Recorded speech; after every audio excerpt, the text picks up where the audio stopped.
Hi there, it's Coney here, and here's another free video for you on my interpretation of the teachings of Abraham. On this one, I want to give you my interpretation of how your grid works. So, as always, let's start off with the emotional guidance scale. Okay, emotional guidance scale, you know how this thing works, the upward spiral and the downward spiral.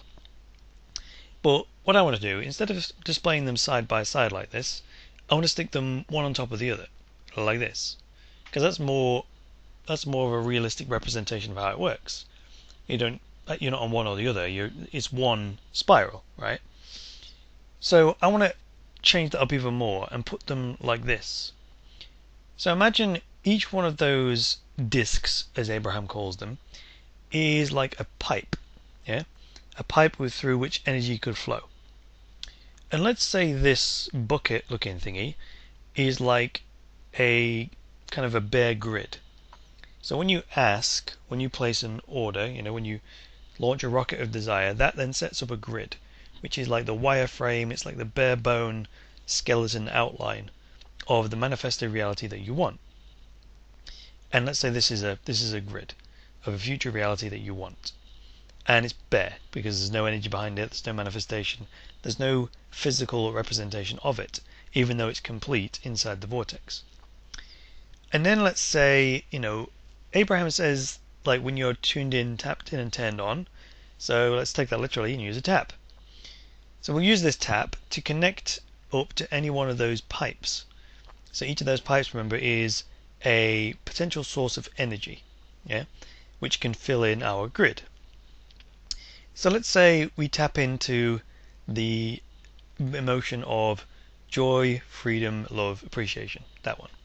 So we tap into the thoughts, yeah? So we tap into a thought which feels joyful, which feels loving, and that we tapped into appreciation, and so on. And when we tap into that energy, it literally flows into our experience, and starts filling in our grid, like literally filling it in. And the longer we keep our attention on that, see, the more our grid starts to fill in with that type of energy. And the more we keep our attention on it, the more it fills in. The trouble is, often we lose our attention on those things breaks, and then we tap into something else. We might tap into thoughts of the worriers. And of course, as we tap into worry, then worry starts flowing into our experience, and worry starts to fill in our grid. And every time our grid starts to fill in, the more material manifestations are evident. So in the first two steps there, we would have had some evidence of joyful or loving or appreciative or freedom-based manifestations.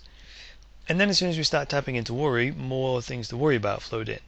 And then typically what happens is, the more we focus on what's manifesting that we're worried about, the more things to worry about manifest, and therefore the more we're worried about them. And so on and so on and so on and so on and so on. Until we can stop ourselves, catch ourselves in the act, stop that focus, and then refocus on perhaps something else. So maybe we read something, or something happens that makes us feel optimistic. So then we tap into that quality of energy starts flowing, and then our grid starts filling in with optimism type energy. And again, maybe that lasts for a little while, but then we start doubting that what we want is going to come. So that starts flowing into our experience, and then we fill our grid in with a bit of doubt, and a bit more doubt, and a bit more doubt, and finally, when the whole grid is complete, that is the thing that we wanted is fully manifest.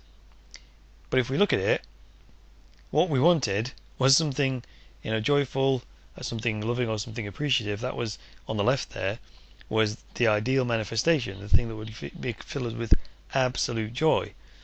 But what we attracted was the thing on the right there, which was two pieces of joy and a bit of optimism, and all the rest of it was worry and doubt. So we look at the reality that we actually attracted, and we go, doesn't much look like what I wanted, right?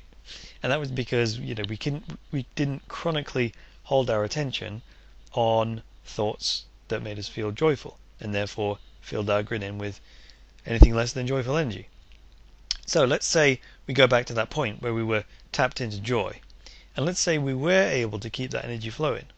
And let's say, because in the previous example, we got a couple of slices of joy filled in the grid.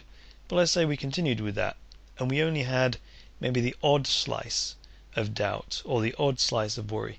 But in the main, we were able to keep our attention on thoughts of joy and love and appreciation. Then the vast majority of our grid would fill in with that type of energy, right? Until the grid was full, and then what we manifested would look like that. So let's compare that. What we wanted was a grid full of joy, and what we attracted was a grid mostly full of joy with a slice of doubt and a slice of worry. But that's okay. That's near enough. No one's perfect. And as we practice this, we'll get better and better and better, and our realities will get purer and purer and purer, right? So that is my very literal translation of how your grid works. Hope you've enjoyed that. If you like it, then please click the like button. Please comment, share the video, subscribe, do all that fun stuff. And when I get inspired to make another one of these, I will do.